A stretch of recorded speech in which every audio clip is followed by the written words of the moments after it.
Milk, yes, very good. The second ingredient that goes in is culture, and that's bacteria. We buy it from a company that sells lots of cheese bacteria, and the culture gives cheese its flavor. So that gets mixed in for 45 minutes. We put in about that much bacteria, and it fills the whole vat. The vat is full pretty much to the whole top with milk. That interacts for 45 minutes, and then after that, you saw all your fingers.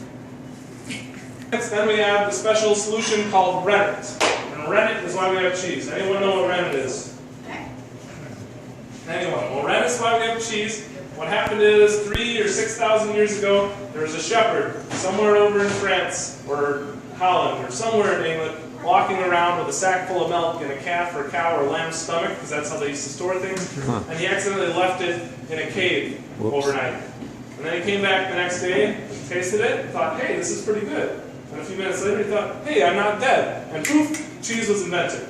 And rennet is what's in the lining of the calf's stomach and coagulates the milk.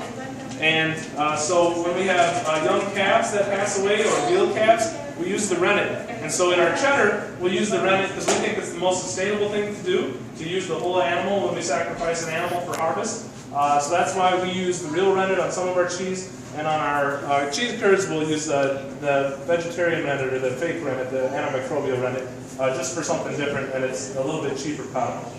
So we mix in the rennet for 45 minutes, let it sit, and then all of a sudden this big tank full of milk turns into a big thing of Jell-O. And we can go down there and literally pick up a sheet of milk.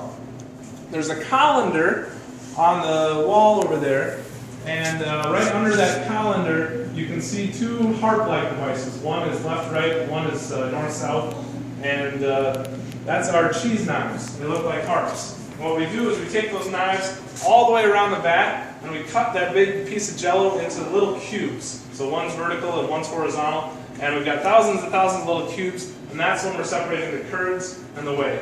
So the curds will sink down, and we'll attach pipes to ship the whey back to the tank I showed you, and all of a sudden this tank that was completely full in the middle of the room will only have 10% left, and we'll be clearing a path for the whey to get out, and we'll have 2 slabs of curds about 250 pounds each on each side.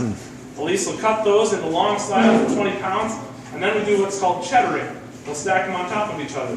Wait 15 minutes, stack them on top of each other, and after about an hour of stacking, they'll be 5 high, and that's called cheddaring again. That's why our cheese is cheddar cheese. When you stack cheese on top of each other, that's a verb, cheddaring.